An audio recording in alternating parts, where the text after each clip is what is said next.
Okay, so good afternoon everyone. So the main topic is all about the conceptual approach. But I included this because it is part of the introduction of my topic. So when you heard the new social studies, what comes first in your mind? Okay, yes, Miss Lady. What comes first in your mind when you hear the word new social studies, or what is in the new social studies? So, the new food ko or napatuhan sa teacher, but for me, new social studies, it refers to it refers us as the new learners of the social studies, and it dives deeply on the topics or in the issues. Okay, thank you very much, Ms. Jamaica. So, according to Ms. Jamaica, it's all about diving deeply about the topic in the topic. So, yes, Mr. Ruby, can you expound it and give your idea about this? Just emphasize there the word new social studies. For me, it is revised. It is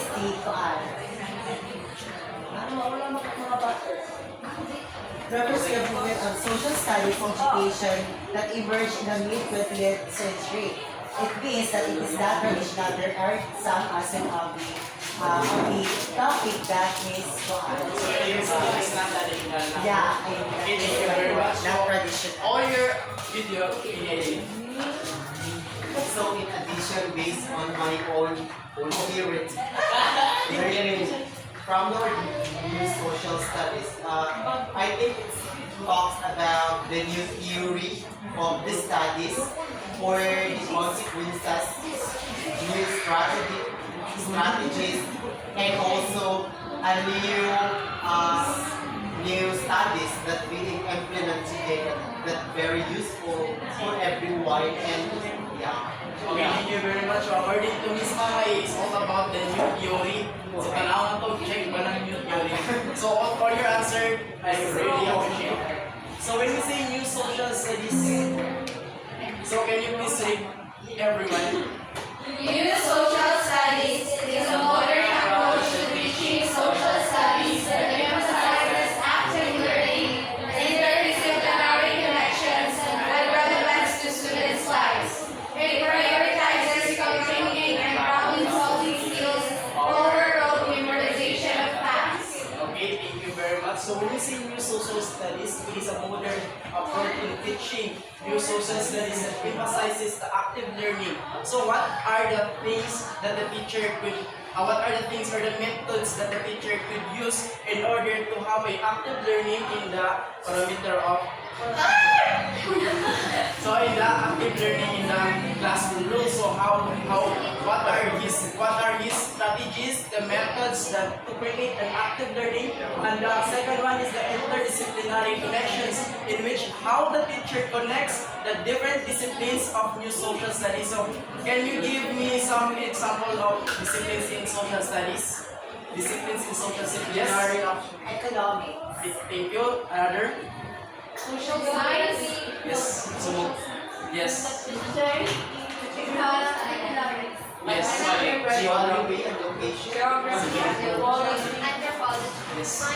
Okay, all your answers are correct. So those are the disciplines in social studies, and how the teacher could really connect the different disciplines in social studies, and how and how he can use a strategy in order to relate it in the students' life. So how can students can really connect like the issues that have been placed in our current topic, and it prioritizes the critical thinking on how to solve in every problem that we are facing right now, and it is overlooked memorization facts. So do you understand?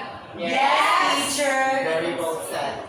So these are the things that we need to expect about what is the new social studies. So first, focus on problem solving. So we all know that problem solving, it is very important because we can really use our critical thinking in order to address the certain problems that we are facing. So interdisciplinary connection, in which we are going to connect each disciplines. Like for example, we are going to talk about the issues. So how can issues like history? So unsa na nang istorya? Makonect ba nato siya sa economics?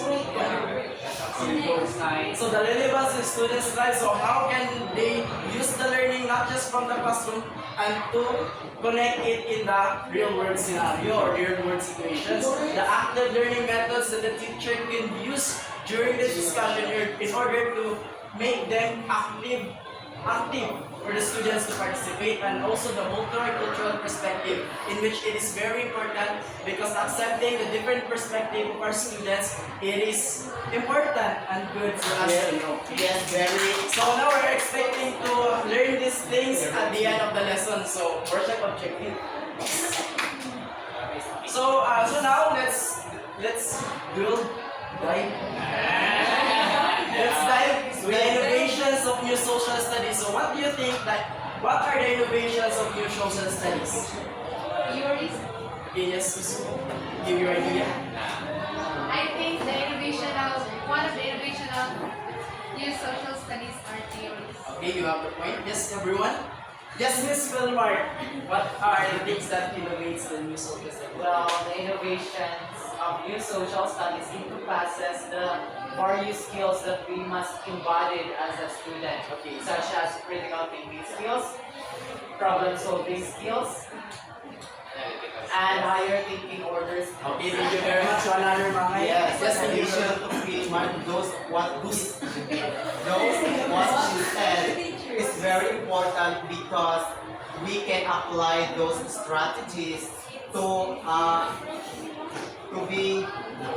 Thank you very much. So all your answer, I think it's correct. So as what Miss Hadukana said, it is all about the skill, especially in our critical thinking skills. Critical lagi.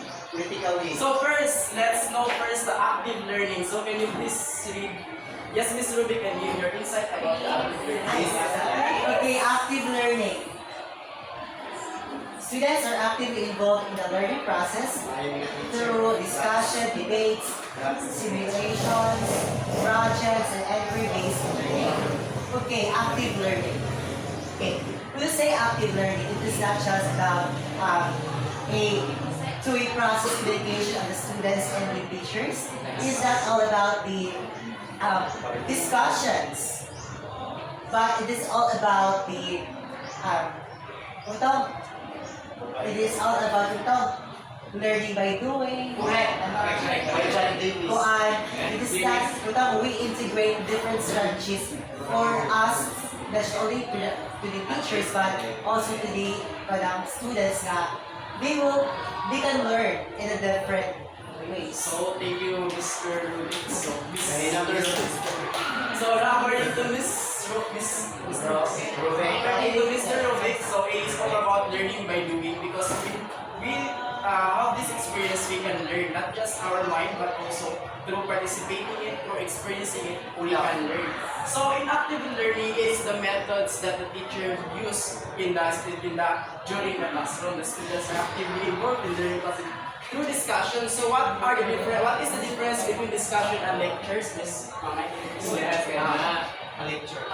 When we say lecture, it's all about the teacher is only discussing, while the discussion is the teacher and the student will be discuss and share knowledge, experiences that can be related to the topic. Okay, thank you very much. So Miss Mamay said that lecturing, it is all about kung kinsa na nag-istorya diri, and those listeners, dili sila mo interact. So when we say discussion, it is very important methods in active learning because we allow the students to talk, we allow the students to participate. What are the things that they need to share, their thoughts, and allow them to participate in every discussion. And also debates, it is very important because we allow them, we train them to defend their sides, no? Like, what do you think is benefits of having debate in a debate activity? What do you- Answers from your answers. Yes, yes.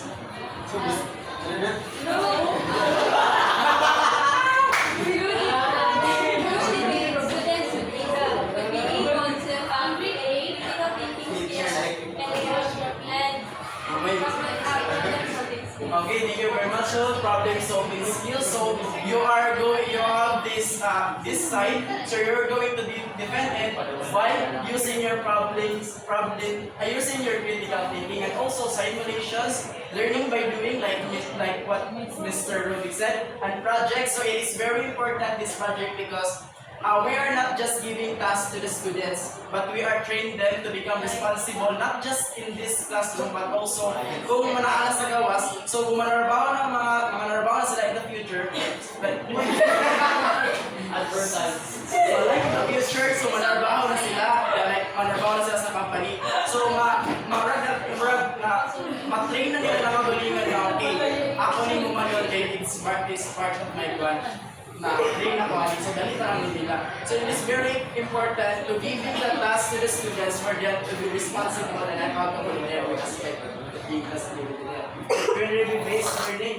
Okay, do you understand the active learning? Yes, So the teacher. second one, can you please read? Yes, Miss. The record. Interdisciplinary connections. Social studies is integrated with other subjects. So yes, as part of the new social studies, we are not only obliged to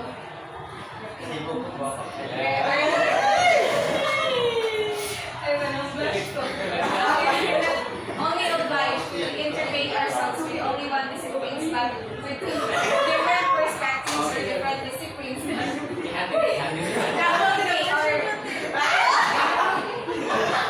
Okay, thank you very much sa mga instruction to go like. So, thank you very much, Miss Jamaica. So, it's all about connecting the different disciplines of new socials in the social studies. Like, if we're going to talk about the American Civil War, listen guys. So, if we're going to talk about the American Civil War, so the main cause of it is the slavery. So if we're going to talk about anong slavery ang nahimo, so if we're going to connect it in the different types of disciplines, like in the economic, anong slavery? So makayon ka, ang economic day, ang southern o ang northern, nahilahin sila, ang northern na suya siya, kaya slavery sa southern gamit. So naay economic. Sa southern, ang slavery is very important to boost their economy. Then sa northern, mura sila o kanang nasuya sila. That is why it is very important to connect in every history, like from history to the different types of disciplines. Katulad sa American Civil War. So, do you have any idea about disciplinary connections? Okay, so the next one is the real world relevance. Yes, Miss Rochelle. Develop po. Real world relevance. Lessons connected to current events and local issues, making learning more meaningful and engaging. So these lessons should be integrated with the outside world, not only focusing on the classroom. So we should apply our learning and learning and the teaching also. The example of teaching should be relevant or connected to the current events and local issues. Okay, thank you very much. According to Miss Rochelle, it is not just about learning inside the classroom, but also applying it in the real world situation. So when you say real world relevance, we are tackling in the new social study, we are discussing about the different issues on how to address the different issues, and by that, as a social studies students, we can use our knowledge in order for us to to join in kind of programs like advocacy, to promote awareness to everyone, and civic engagement. And that is why social studies is very important because we are not just learning inside the classroom, but we are using our knowledge in order to address the certain local issues in ourselves. So do you have any question about these three? Number one, sir. None so far. Okay, so the last one, the technology integration. Okay, my other hand. This is and this is Motivations and also resources are used to enhance the engagement and provide easy access to knowledge. if you have any insight. So, as we all know, we are now surrounded by digital tools. It's easy for us to access and know the different types of different perspectives of each. Okay, thank you very much, Miss Mamanda. So according to Miss Mamanda, technology is very rampant. It is very evolving over time. So the integration of technology is very important for us teacher in social studies because through having this application like PPT, we can really use it for our discussion and for our as a future teacher. So digital tools and also simulations, animation that could really Get attention. So no, online resources also it is very important because through technology we can get some resources, especially the AI, the artificial intelligence. It is very helpful for us to get the source of it. Ngayon, kita lang sa mga uban sa site, isundit siya. Kung ang AI is very yes. Since we mentioned about AI, are all AIs are reliable for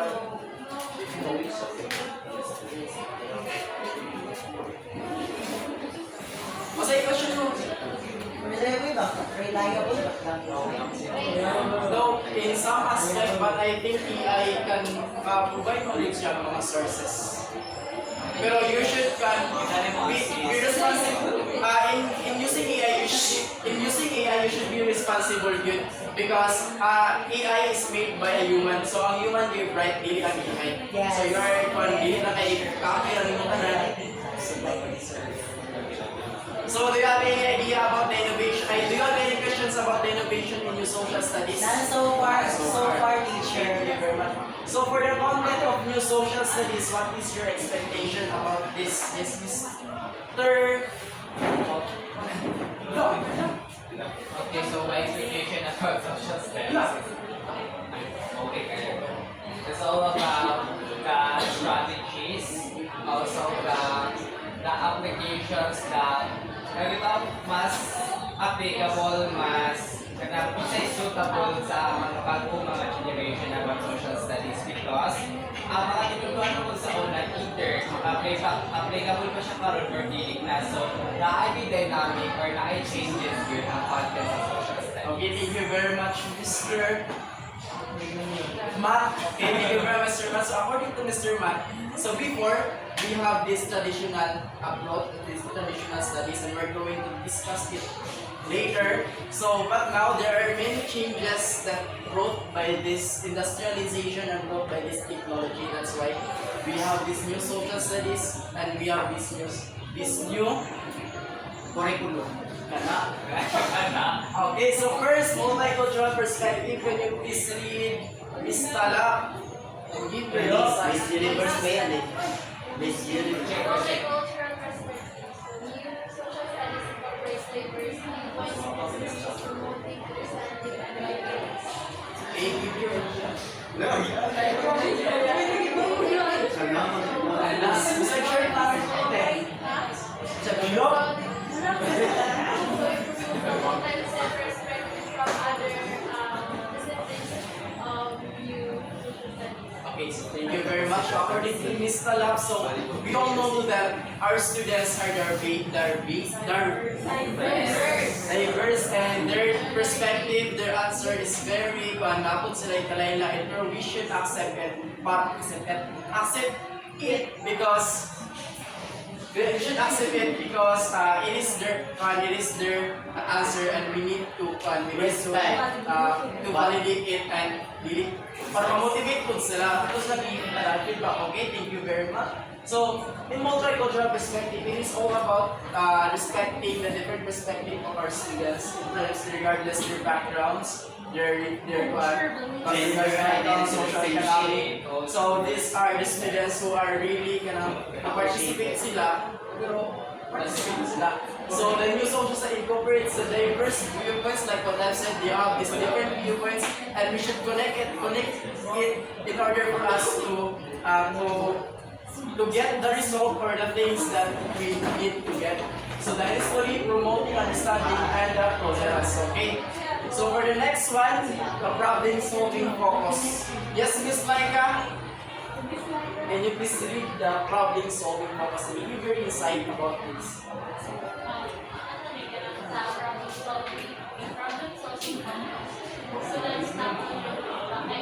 Real world problems, analyzing them from different perspectives and developing solutions, of course.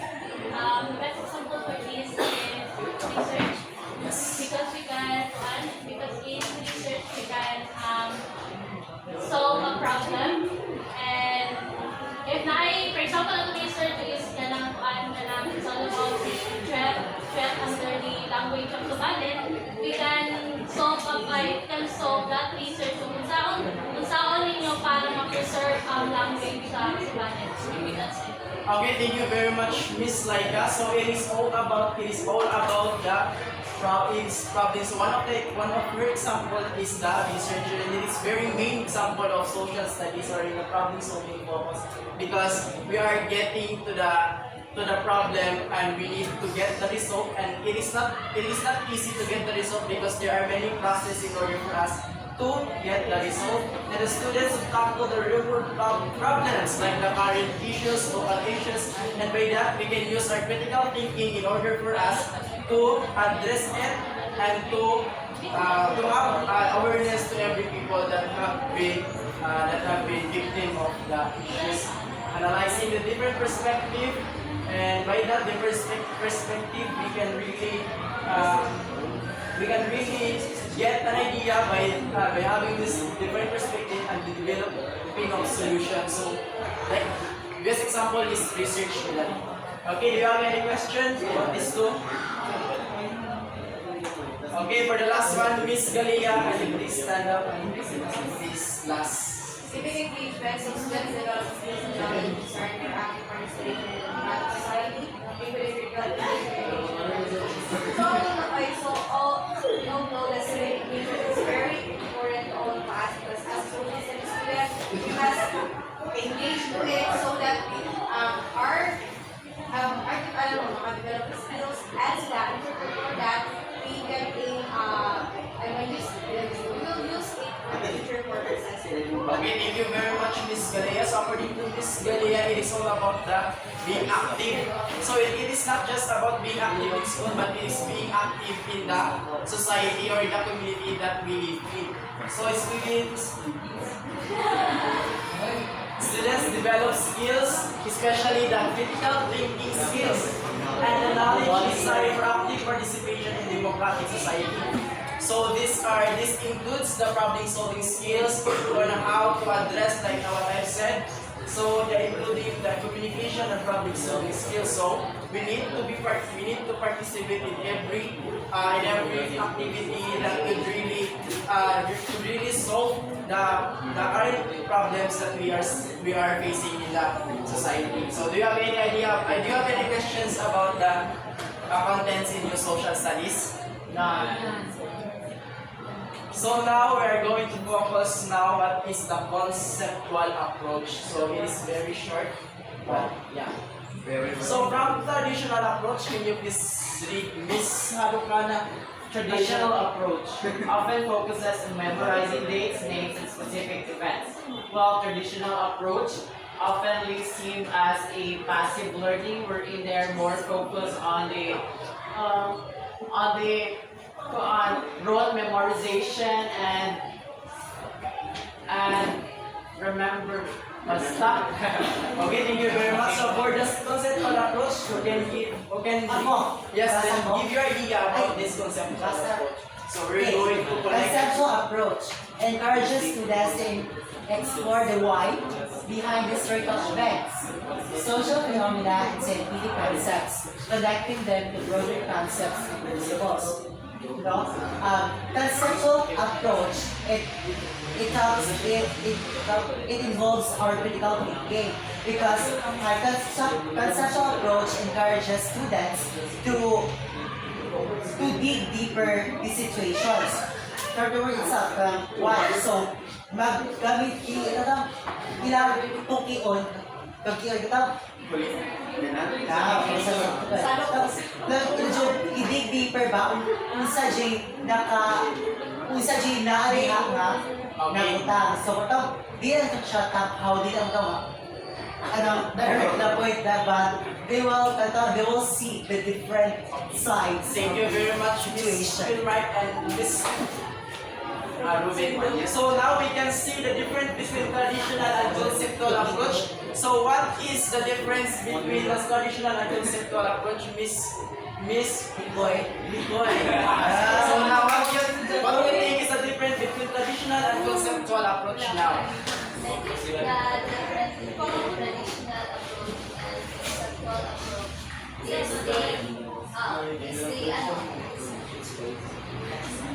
is the different approaches in how they integrate the learnings into students. Because in traditional approach, it is more like on focus on facts about the truths that is happening, but on conceptual approach, it's on the broader perspective when we can see the whole image of the events, the reason why it happens, the underlying factors on it, and what be our learnings from these things, so that it will not happen again. Okay, thank you very much, Miss Bigoy. So, thank you very much, Miss Bigoy. Do you agree with her, Miss Obordo? Agree pa kasi yung tupag? Yes, can you stay? Agree ka sa ito. Okay.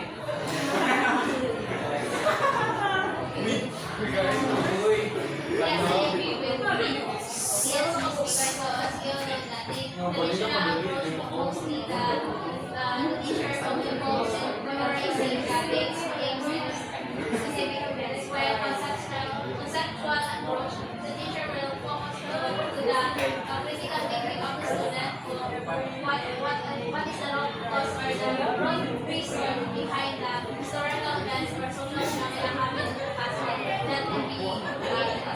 Okay, thank you very much. So, can we give you a... Okay, clap na lang po guys. Okay, so thank you very much, Miss Bigoy, and thank you very much, Miss Obordo. So, all your answer is correct. So, with this traditional approach, it focuses memorizing dates, names, specific events, especially in history. We can say that in the timeline, makabuta na siya. Buta to, Napoleon Bonaparte in 1818. So, without diving in the very main topic of that timeline, and also the names and specific events.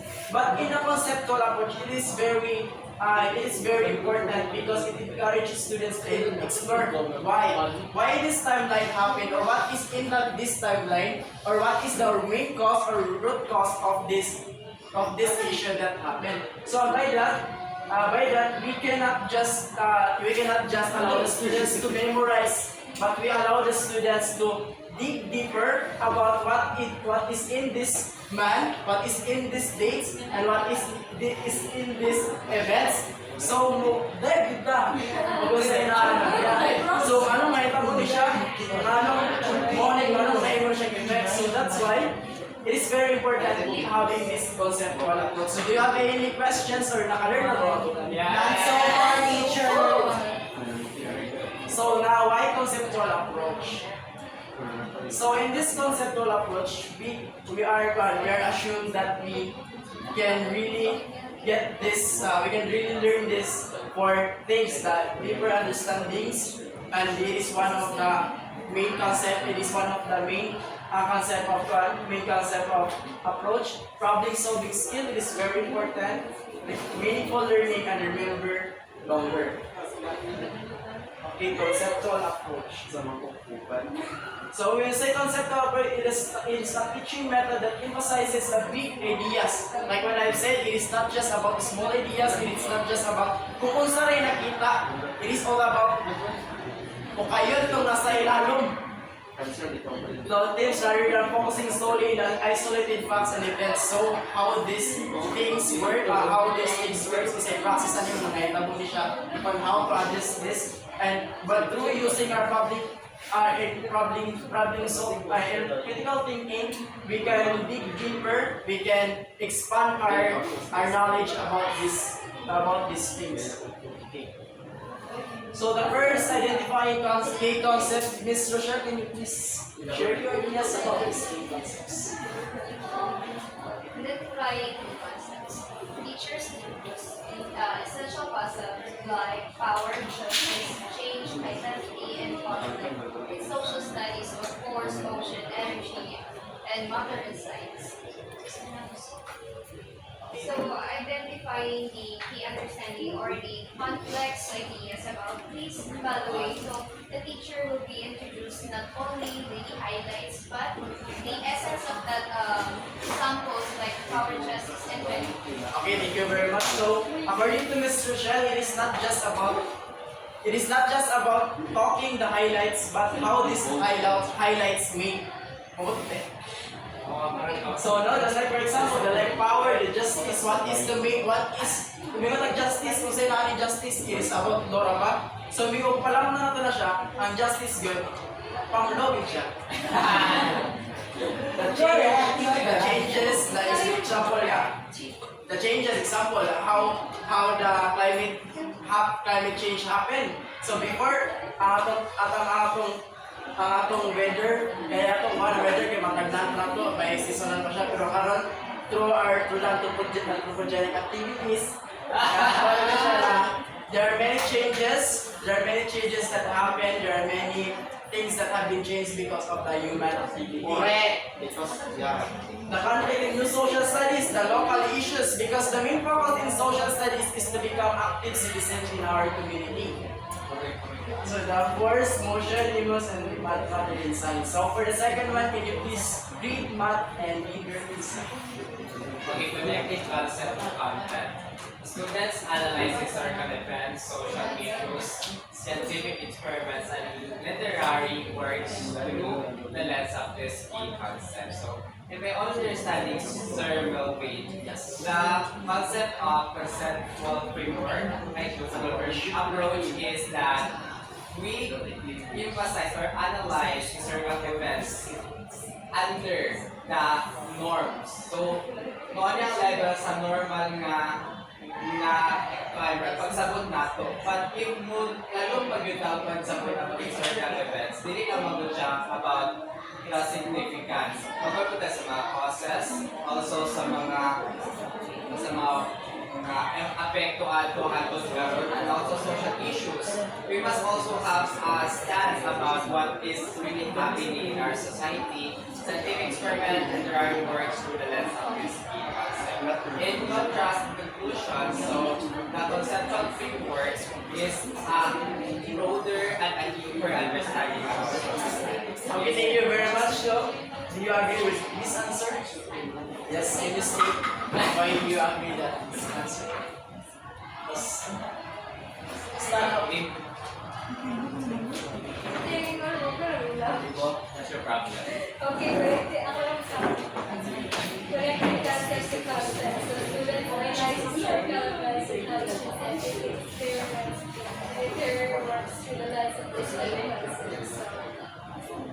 I understand that it is very important to concept the concept because by that it can analyze certain issues and solve problems. Okay, thank you very much. Thank you, Ms. Sumipat and Mr. Matt for your answer. So, Miss Matt for your answer. So, according to them, it is all about not just focusing in the concept, but we are going to get what is in the content of this concept. So, social studies analyze the historical events. So, when we say historical events, like give me example of historical events. So the execution of Jose Rizal. The execution of Rizal, that's the concept. So, what is how it was executed? How Rizal was executed? Execution of Islamic time. So, the execution of Rizal. So, how Rizal being executed? Asagi kasi si Rizal. Salamat. So, firing squad. So, by that, we can say that the concept of execution of Rizal, we are not just understanding what is the concept, but also giving the idea how Rizal being executed. So, Correct. through What is the Hussein, process? to through Hussein, so what is the process? Asa siya kay Hussein? Oh, as such, okay, that is one of the part also. Implementing the concept to content. Sa iyang last word. So, do you have any idea about this? Wala na may idea or wala na may cut? Sige, give me one event and one event, one concept, then tagay ko siya of content. Hi guys. Okay, so one historical event is the Execution of Magellan. Edsa. Like historical events like what? sige the journey of Magellan. Okay, so we're gonna explain what is the content of the journey of. Bisag short lang yun. Hindi, isang buo. Sige, sige, mga Ah, sige, sige,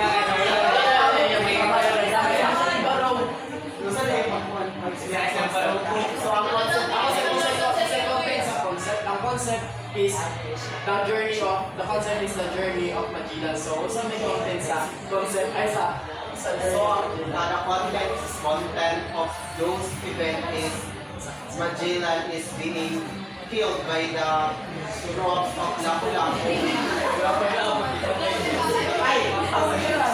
The King Charles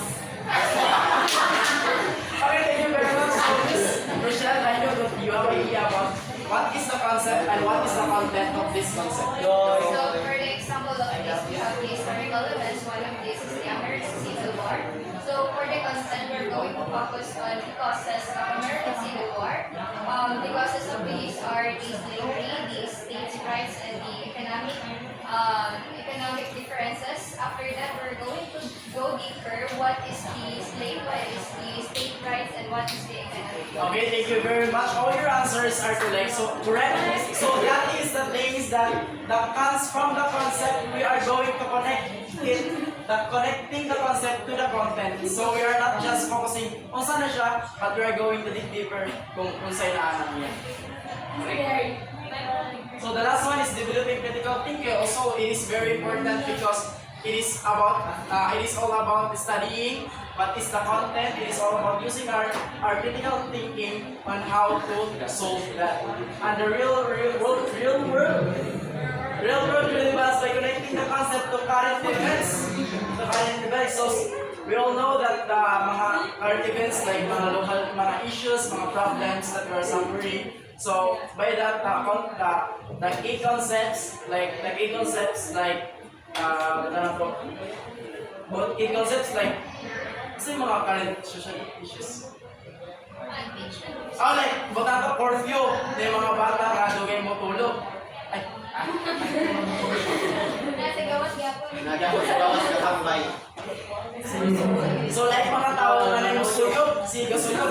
So sa mga siya siga suyok. So sa mga siya pag-address that concept by through using our critical thinking, we can raise awareness, we can have a program in order for us to address that certain problem. And also the very main purpose of conceptual approach and new social studies is to become active citizenship, because all the things that we have learned inside the classroom, we can really use it in the outside the classroom to become active citizen and to contribute positively to our community and beyond. Thank you guys. Thank you.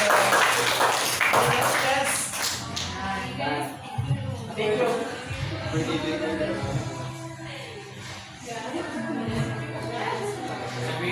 Revision song na sila.